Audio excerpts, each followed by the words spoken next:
प्रिय विद्यार्थियों, वेलकम है आप सभी का हमारे YouTube channel physics classes by VK Rai KG रोडारा में। आज हम प्रकाश का व्यतिकरण तथा विवर्तन चैप्टर, जो कि 12th क्लास का चैप्टर है, उसका तीसरा वीडियो हम आपके सामने प्रस्तुत कर रहे हैं।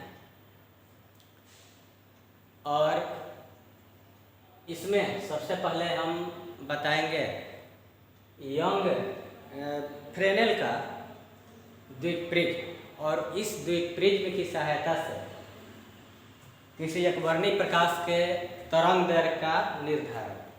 ठीक है, तो सबसे पहले हम लोग देख लेते हैं क्या क्वेश्चन है। तो फ्रेनेल का द्विप्रिज्म, ये देख रहे हैं आप, ये फ्रेनेल का द्विप्रिज्म है। फ्रेनेल का द्विप्रिज्म, फ्रेनेल्स बाइप्रिज्म इसको बोलते हैं, फ्रेस्नेल्स बाइप्रिज्म।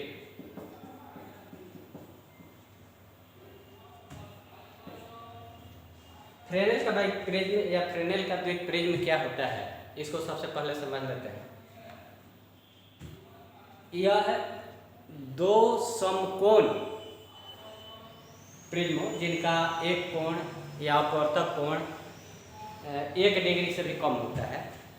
देख लीजिए, यहाँ पर दो समकोण प्रिज्म है। देखिए, दोनों प्रिज्म का एक एक कोण 90 डिग्री है, और इनका जो अपवर्तक कोण है वह अल्फा लिखे हैं, अल्फा लेस देन 1 डिग्री, मतलब कि 1 डिग्री से भी कम होता है इसका अपवर्तक। ऐसे दो प्रिज्मों को आधार से आधार जोड़ करके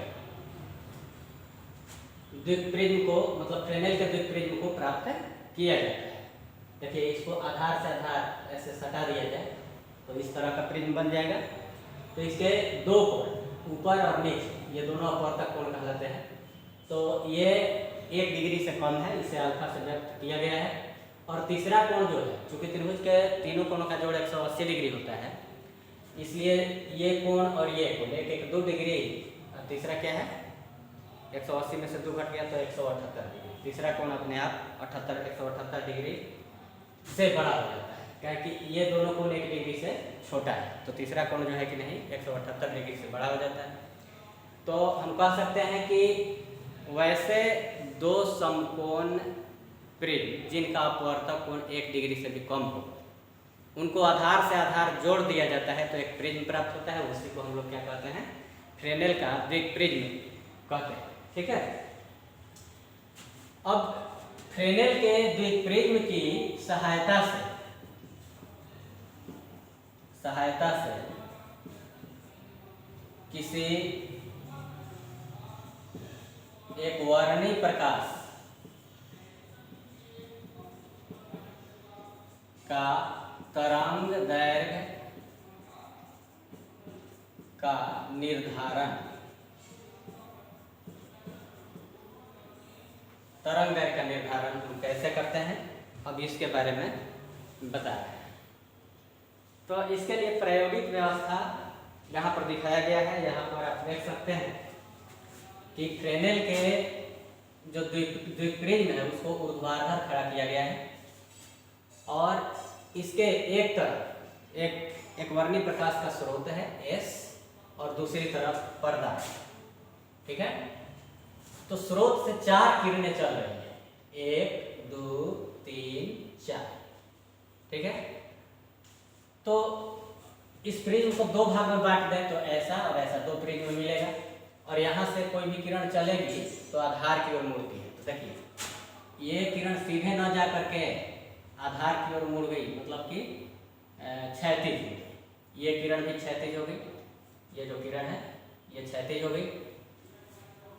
बाकी ये 2 किरणें हैं, ये किरणें भी इस प्रिज्म के द्वारा मुड़ करके ऐसे यहाँ से ये किरण आपतित हो रही है, और आपतित होने के बाद इससे अपवर्तित हो रही है। फिर ये किरण भी मुड़ करके ऐसे जा रही है। यहाँ पर ध्यान देना ये है कि ये 2 किरण, एक किरण ये और एक किरण ये दोनों अपवर्तित किरणों को देखा जाए तो S1 से आती हुई प्रतीत हो रही है। और इन दो किरणों को देखा जाए, इसको और इसको, तो S2 से आते ही प्रतीत हो रही है। कहने का अर्थ ये है कि S का दो आभासी प्रतिबिंब बन गया इस प्रिज्म के द्वारा, S1 और S2। S एक वर्णीय प्रकाश का स्रोत था और इससे दो आभासी प्रतिबिंब प्राप्त हुआ, तो S1 और S2 भी समान तरंग दैर्घ्य के तरंग को निकालने वाले दो एक वर्णीय प्रकाश के स्रोत होंगे। अर्थात S1 से निकलने वाला प्रकाश और S2 से निकलने वाला प्रकाश दोनों का तरंग दैर्घ्य समान हो, तो ऐसे स्रोत को कला संबद्ध स्रोत कहते हैं। दो स्रोतों से समान तरंग दैर्घ्य एवं समान तीव्रता की तरंगें अगर निकलती हैं तो वैसे स्रोत को क्या कहते हैं? कला संबद्ध स्रोत कहते हैं। तो S1 और S2 कला संबद्ध स्रोत हो गए। और यहाँ से चलने वाली जो किरणें हैं, देखिए S1 जो है C से E तक प्रकाशित करता है, S1 C से E तक पर्दा को प्रकाशित करता है, और S2 D से F तक पर्दा को प्रकाशित करता है। तो दोनों के प्रकाशित भाग, दोनों स्रोतों के द्वारा प्रकाशित भाग में उभयनिष्ठ क्या है? तो ये उभयनिष्ठ है। इसमें दोनों स्रोतों से प्रकाश की किरणें पहुंचती हैं, प्रकाश का तरंग पहुंचता है। देखिए ये जो है उभयनिष्ठ है, अर्थात इस क्षेत्र में दोनों स्रोतों से चलने वाली प्रकाश की तरंगें अध्यारोपित होती हैं। कहाँ से कहाँ तक? C से D तक। तो जब दो कला संबद्ध स्रोत से चलने वाली तरंगें किसी क्षेत्र में अध्यारोपित होती हैं तो क्या होता है? उनके बीच अध्यारोपण होता है और उसके कारण व्यतिकरण की घटना उत्पन्न होती है। अर्थात C और D के बीच में व्यतिकरण प्रतिरूप बनेगा, अर्थात O पर दीप्त फ्रिंज बनेगा और इसके चारों O पर इस तरह का बनेगा, ऐसे दीप्त फ्रिंज बनेगा और इसके चारों अदीप्त पट्टी बनेगी। ये अदीप्त हो गया। फिर इसके चारों ओर दीप्त फ्रिंज बनेगा, फिर इसके चारों ओर अदीप्त फ्रिंज बनेगा। मतलब इस तरह से व्यतिकरण पट्टियां प्राप्त होती हैं। ऐसे ये अदीप्त पट्टी है और ये दीप्त पट्टी है। अदीप्त और दीप्त पट्टियां क्रमागत रूप से प्राप्त होती हैं, इसे व्यतिकरण फ्रिंज कहते हैं। ठीक है। अब मान लिया जाए कि दोनों स्रोतों S1 और S2 के बीच दूरी को d मान लिया गया। दोनों स्रोतों के बीच, स्रोत तथा पर्दा के बीच की जो दूरी है उसे D से व्यक्त किया गया है। स्रोत और प्रिज्म के बीच की दूरी को a मान लिया गया है और द्विप्रिज्म और पर्दा के बीच की दूरी को b मान लिया गया है। ठीक है। प्रकाश का तरंग दैर्घ्य मान लेते हैं कि लैम्डा है। प्रिज्म का कोण है अल्फा, ऊपर भी और अल्फा नीचे भी। तो फ्रिंज की चौड़ाई, जो पर्दा पर फ्रिंज प्राप्त हुआ है व्यतिकरण फ्रिंज, उसकी चौड़ाई कितनी होगी? चौड़ाई के लिए हम लोग सूत्र प्राप्त किए थे इससे पहले वाला चैप्टर में, बीटा = लैम्डा d/d, और इसको अगर हल करते हैं तो लैम्डा = बीटा d/D होगा। यहाँ पर आप देख सकते हैं कि बीटा D कैपिटल D के जगह पर क्या लिख सकते हैं? a + d, a + d हो गया। अब यहाँ पर देख सकते हैं कि अगर विचलन का कोण थीटा तो ऊपर में थीटा और फिर नीचे में भी विचलन हुआ है थीटा, दो कोण है तो टोटल कोण कितना हो गया? 2 थीटा। मतलब ये जो कोण है ये ये 2 थीटा हो गया। ठीक है, तो ये जो बिंदु है इसको हम P मान ले रहे हैं, P बिंदु S1 S2 P में देखा जाए तो कोण है 2 थीटा, 2 थीटा। लेकिन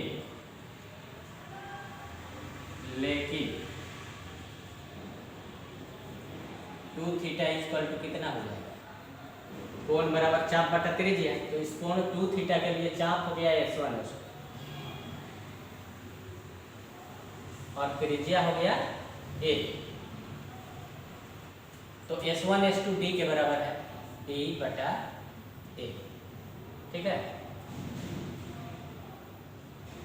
तो d बराबर कितना हो जाएगा? इसको हल करें अगर हम तो d बराबर कितना हो जाएगा? 2a into theta, 2a into theta. ठीक है, तो हम इसको रख दे रहे हैं, इसलिए फ्रिंज की चौड़ाई नहीं, तरंग दैर्घ्य लैम्डा इक्वल टू कितना हो जाएगा? Lambda equal to beta small d के जगह पर 2a इंटू थीटा बटा a प्लस d। और प्रिज्म से जो किसी किरण का विचलन होता है उसे हम लोग पहले चैप्टर में, इसके पहले वाला चैप्टर में डेल्टा से सूचित किए थे। और डेल्टा इक्वल टू क्या आया था? Delta equal to mu minus 1 into a, यही ना। लेकिन यहाँ पर विचलन क्या है? यहाँ पर विचलन डेल्टा नहीं है, थीटा है। तो डेल्टा के जगह पर हम थीटा लिख दे रहे हैं। म्यू माइनस 1, म्यू क्या है? तो प्रिज्म के पदार्थ का अपवर्तनांक। ए क्या है? तो प्रिज्म का कोण है, और यहाँ प्रिज्म का कोण कितना है? अल्फा। तो ए के जगह पर क्या लिखेंगे? अल्फा। तो हम यही मान हम यहाँ रख रहे हैं, बीटा इंटू 2a, थीटा के जगह पर म्यू माइनस 1 इंटू अल्फा बटा a plus b, a plus b। तो हो गया यहाँ पर 2 beta a alpha mu minus 1 बटा a प्लस b। ये हो गया तरंग दैर्घ्य लैम्डा के लिए सूत्र। ठीक है, तो ये तरंग दैर्घ्य लैम्डा के लिए सूत्र हो गया। और इसमें बीटा क्या है? तो पर्दा पर जो व्यतिकरण फ्रिंज प्राप्त हुआ है उसकी चौड़ाई। तो व्यतिकरण फ्रिंज की चौड़ाई को, व्यतिकरण फ्रिंज की चौड़ाई को हम कैसे मापेंगे?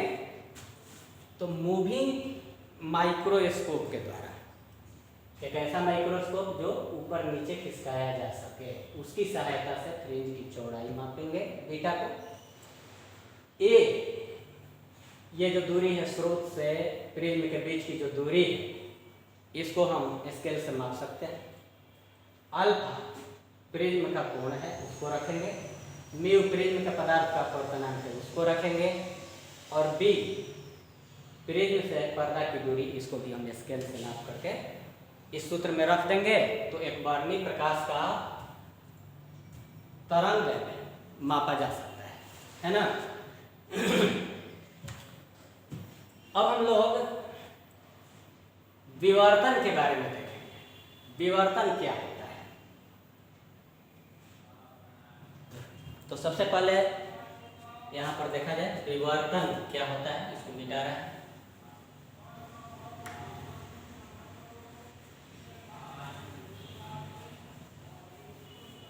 वैसे तीक्ष्ण किनारों से टकराकर प्रकाश किरणों के मुड़ने की घटना को विवर्तन कहा जाता है।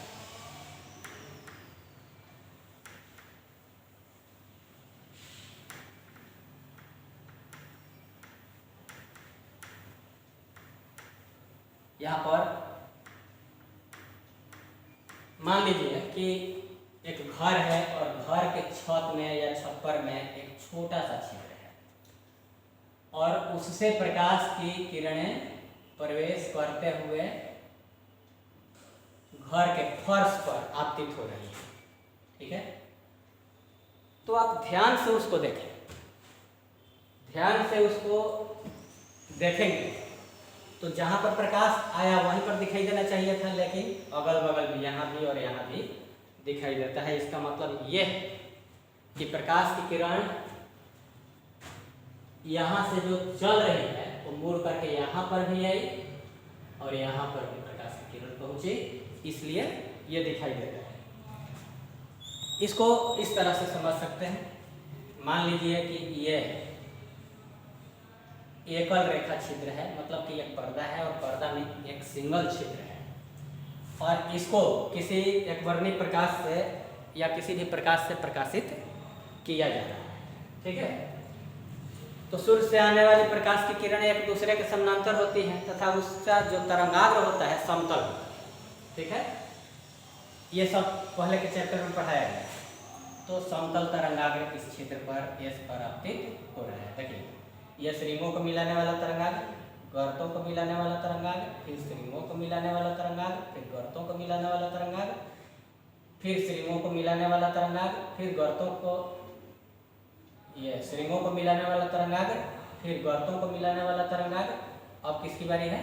श्रृंग को मिलाने वाला तरंगाग्र। तो हम पढ़ चुके हैं पहले हम लोग कि तरंगाग्र का प्रत्येक बिंदु एक नया स्रोत का कार्य करता है और उससे नई तरंगिकाएं निकलती है। तो ये जो तरंगाग्र है इसका ये बिंदु भी क्या होगा? एक नया स्रोत का बिंदु एस जो है नया स्रोत होगा और यहाँ से नई तरंगिकाएं निकलेंगी। ठीक है, और हाइगेंस के द्वितीय तरंगिकाओं के सिद्धांत के अनुसार हम पढ़ चुके हैं कि किस तरह से आगे की ओर तरंगाग्र बढ़ते जाता है। तो ये एक तरंगाग्र उत्पन्न हुआ, फिर ये गर्त को मिलाने वाला तरंगाग्र, श्रृंग को मिलाने वाला तरंगाग्र, फिर गर्त को मिलाने वाला तरंगाग्र, फिर श्रृंग को मिलाने वाला तरंगाग्र। इस तरह से आगे की ओर तरंगें बढ़ती है। ठीक है, और ये भी हम लोग पढ़े हैं कि तरंगाग्र के लंबवत दिशा में प्रकाश के चलने की दिशा, अर्थात यहाँ से ऐसे ये प्रकाश के चलने की दिशा है और प्रकाश के चलने की दिशा को क्या कहते हैं? किरण कहते हैं, है ना। तो ये किरणें हैं, प्रकाश के चलने की दिशा है अर्थात ये किरणें हैं। तो आप देख सकते हैं कि स्रोत एस जो है या छिद्र एस है, यहाँ प्रकाश की किरणें टकरा रही हैं और टकराने के बाद किस तरह से मुड़ जा रही है ना, विभिन्न दिशाओं में। इसी घटना को हम लोग क्या कहते हैं? तो विवर्तन कहते हैं, है ना।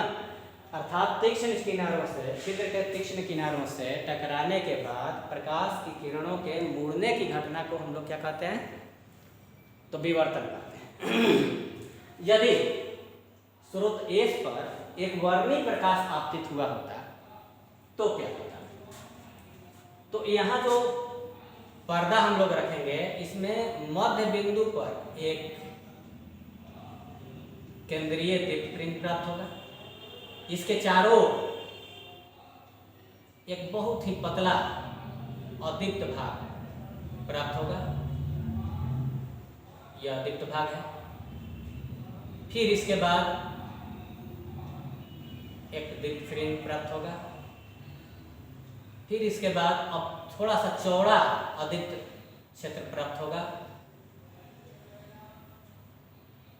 यह अदीप्त भाग है। फिर इसके बाद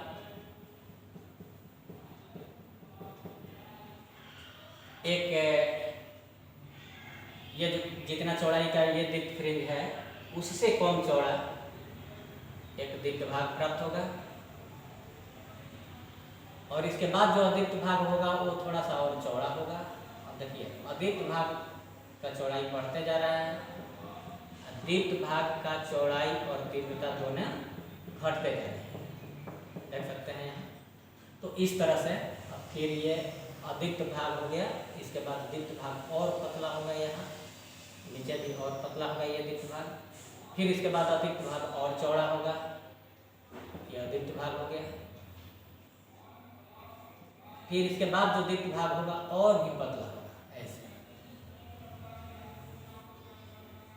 है ना। तो इस तरह से दीप्त और अदीप्त पट्टियाँ क्रमागत रूप से प्राप्त होती हैं सामने के पर्दे पर, है ना।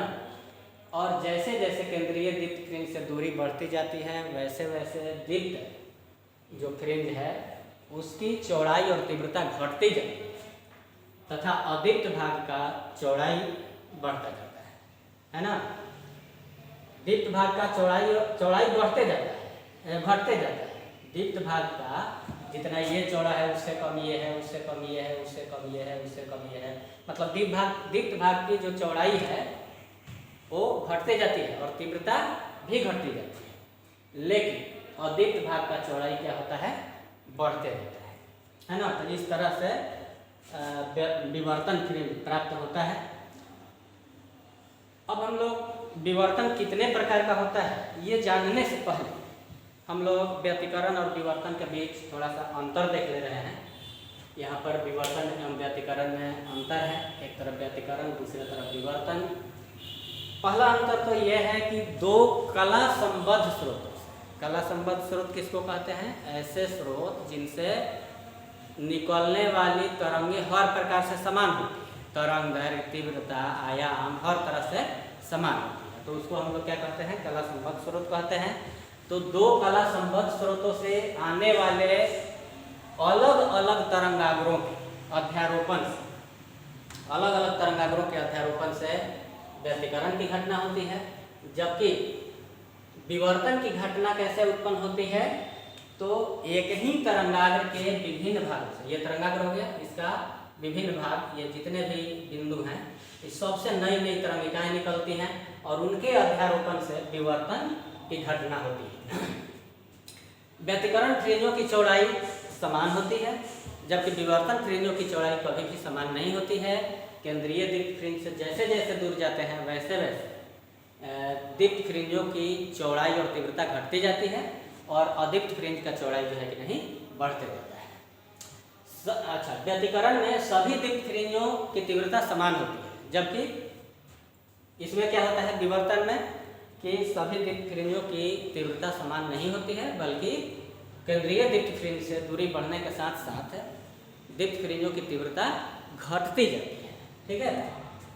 और चौथा अंतर यह है कि अदीप्त फ्रिंजें पूर्णतः अदीप्त होती हैं व्यतिकरण में, जबकि विवर्तन में अदीप्त फ्रिंजें पूर्णतः अदीप्त नहीं होती हैं।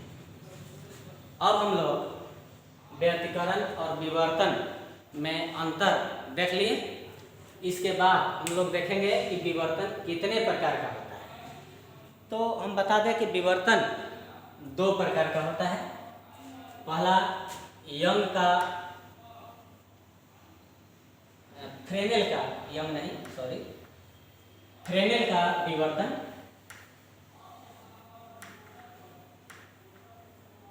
और दूसरा फ्राउनहोफर का विवर्तन।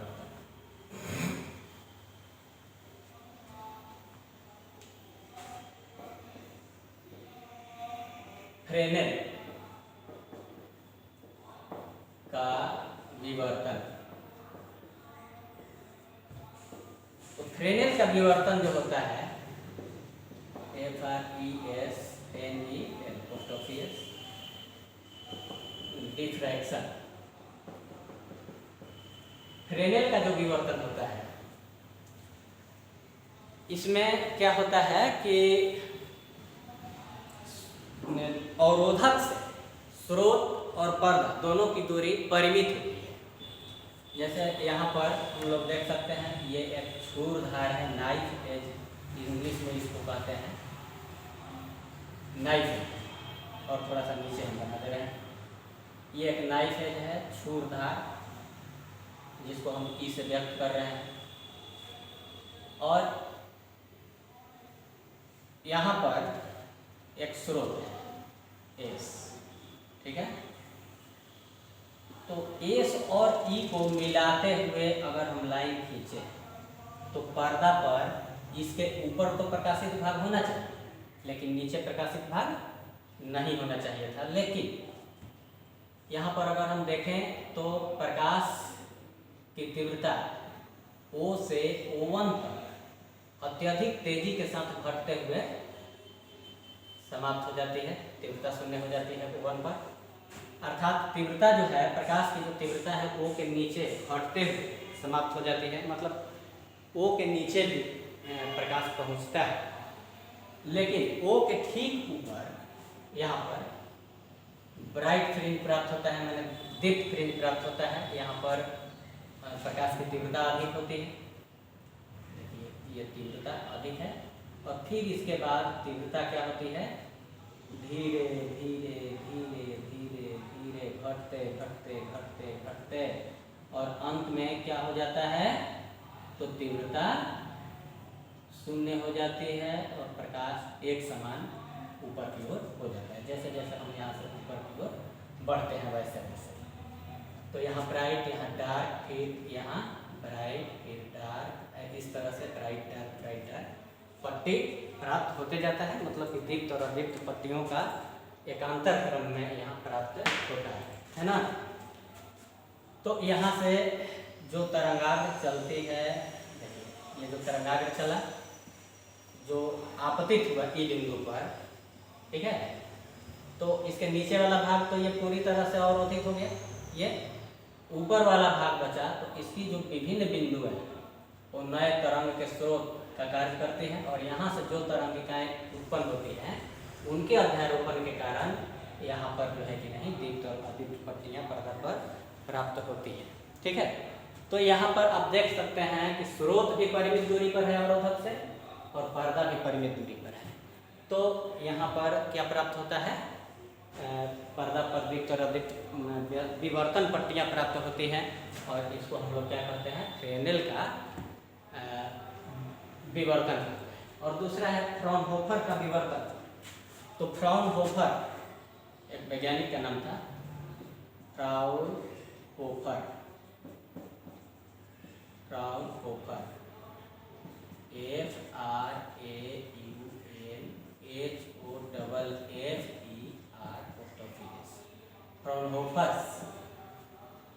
फ्राउनहोफर का विवर्तन। इसमें स्रोत एवं पर्दा दोनों अपरिमित दूरी पर होती है, सिद्धांततः अपरिमित दूरी पर होते हैं स्रोत और पर्दा। वास्तव में अपरिमित या अनंत अपरिभाषित है, तो कैसे हम अनंत दूरी पर रखेंगे स्रोत और पर्दा को, उसको हम बता रहे हैं।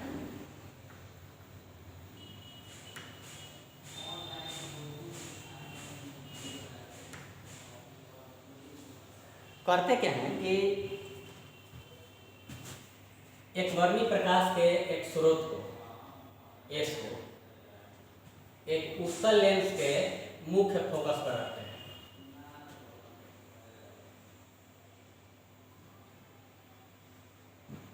मुख्य फोकस पर रखते हैं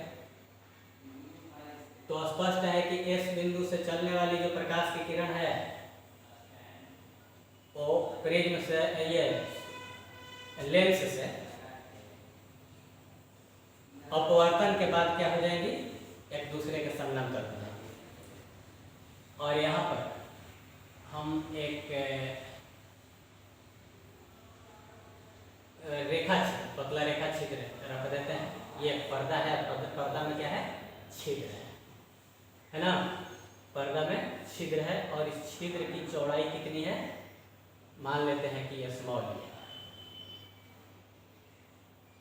तो पहले इसको देख लीजिए, ये अवरोधक हो गया, जो छिद्र है ये क्या कहलाएगा, इसको हम लोग अवरोधक कह सकते हैं, और इसका नाम हम दे दे रहे हैं ए बी।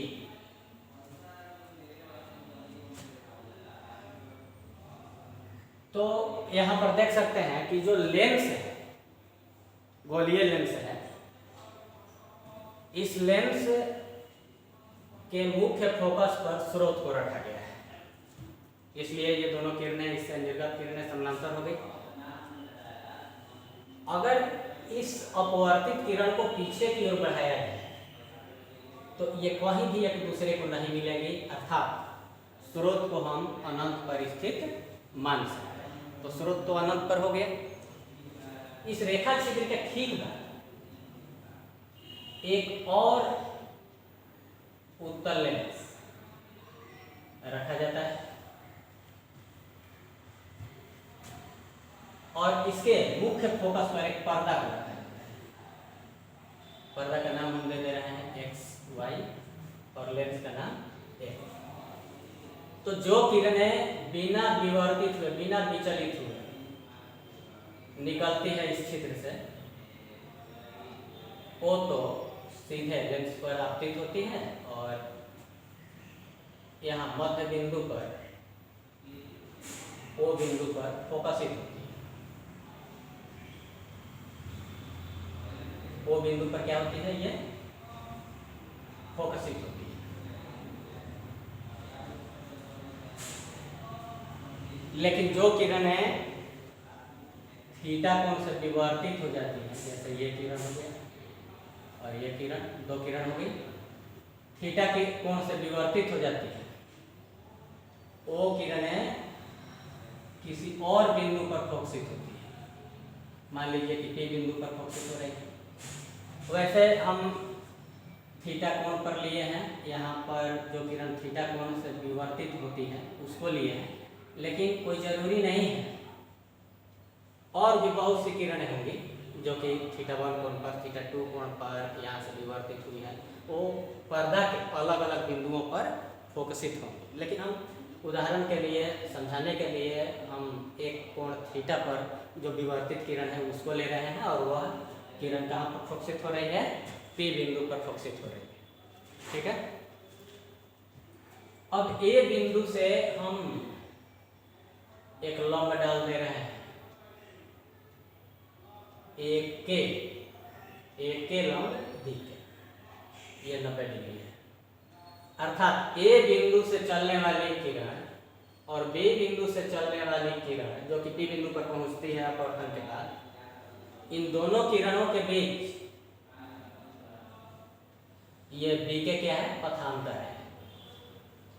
B के क्या है, पथांतर। और B के कितना का बराबर हो जाएगा उसको भी देख लिया जाए। यहाँ पर कोण थीटा है तो ये कोण भी थीटा होगा और साइन थीटा इक्वल टू कितना,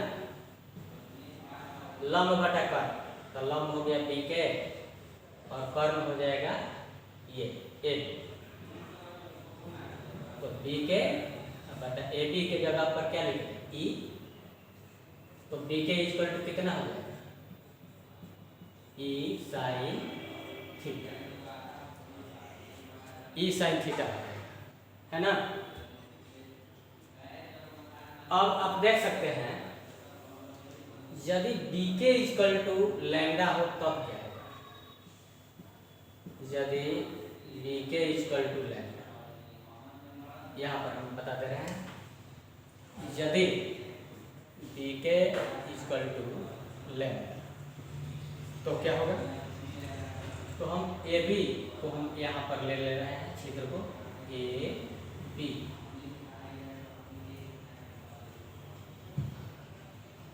तो B के इक्वल टू लैम्डा होने का अर्थ ये है कि A से चलने वाली तरंग और B से चलने वाले तरंग दोनों के बीच पथांतर कितना है, B के equal to E sine theta बराबर लैम्डा है। मतलब यहाँ से चलने वाला तरंग और यहाँ से चलने वाला तरंग दोनों के बीच पथांतर है लैम्डा। अब इसको दो भागों में आप बांट दीजिए, दो भाग।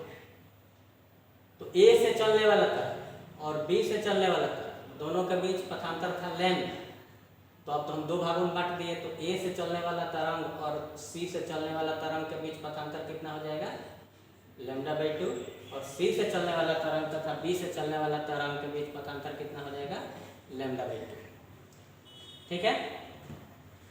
तो AC के प्रत्येक बिंदु के लिए CB में एक ऐसा बिंदु जरूर होगा जहां से चलने वाली किरणों के बीच पथांतर कितना होगा, तो λ/2 होगा, है ना। अर्थात इस बिंदु से चलने वाली तरंग और इस बिंदु से चलने वाली तरंग दोनों के बीच पथांतर λ/2, फिर इस बिंदु से चलने वाला तरंग और इस बिंदु से चलने वाला तरंग दोनों के बीच पथांतर λ/2, फिर इस बिंदु से चलने वाला तरंग और लैम्डा बाई 2।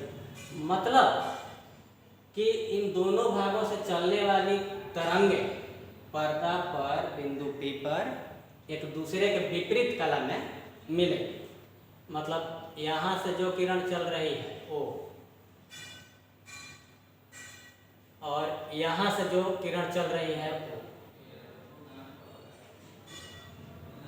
दोनों एक दूसरे से विपरीत कला में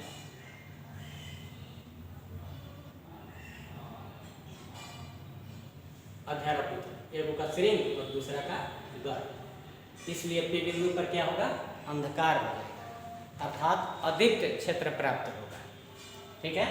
कब? जब B के बराबर लैम्डा हो तब, यही ना। इसी तरह से अब देख लेते हैं कि 2 लैम्डा हो तब क्या होगा। तो A और